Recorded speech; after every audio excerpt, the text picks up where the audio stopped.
The increasing wealth gap in India is a stark reality that's hard to ignore.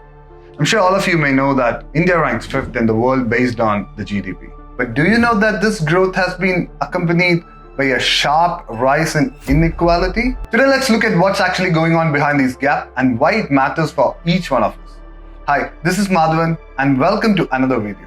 According to the Oxfam reports, the number of Indian billionaires grew from just 9 in 2000 to 101 in 2017.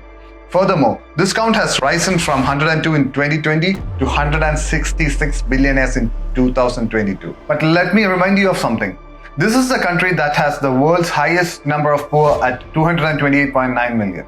According to the reports, over 40% of the wealth generated in the country between 2012 and 2021 went to only 1% of the population, while just 3% reached the bottom 50%. Amidst the GDP growth, what could be the reasons for this discrepancy?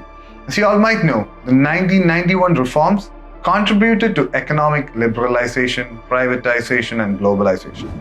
It triggered a wave of laws and regulations aimed at liberalizing the Indian economy to unprecedented levels, which helped in fact. These changes created a climate in which the wealthiest could benefit from the less affluent without any consequences.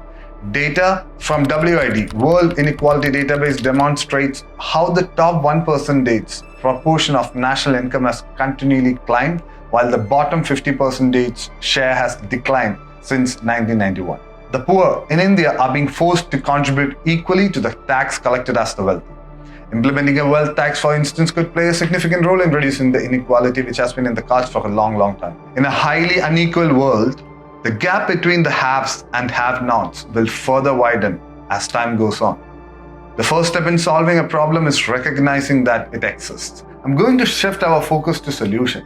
Let's explore how we can navigate through this situation. Address the lacking financial knowledge. It's a tale as old as time.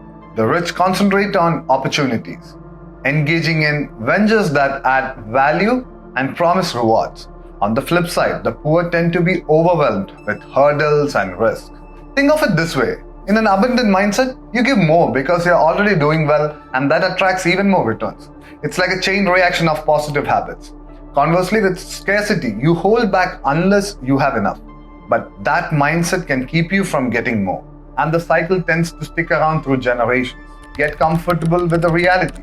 Wealthy people always tend to discuss about money openly, whereas the poor shy away from talking about it. This attitude can never bring you anything fruitful. Don't blame circumstances. Create them. How we approach challenges and setbacks is influenced by our own attitude, isn't it? While poor people tend to blame circumstances, rich people actively look for creating them. Accumulation of wealth.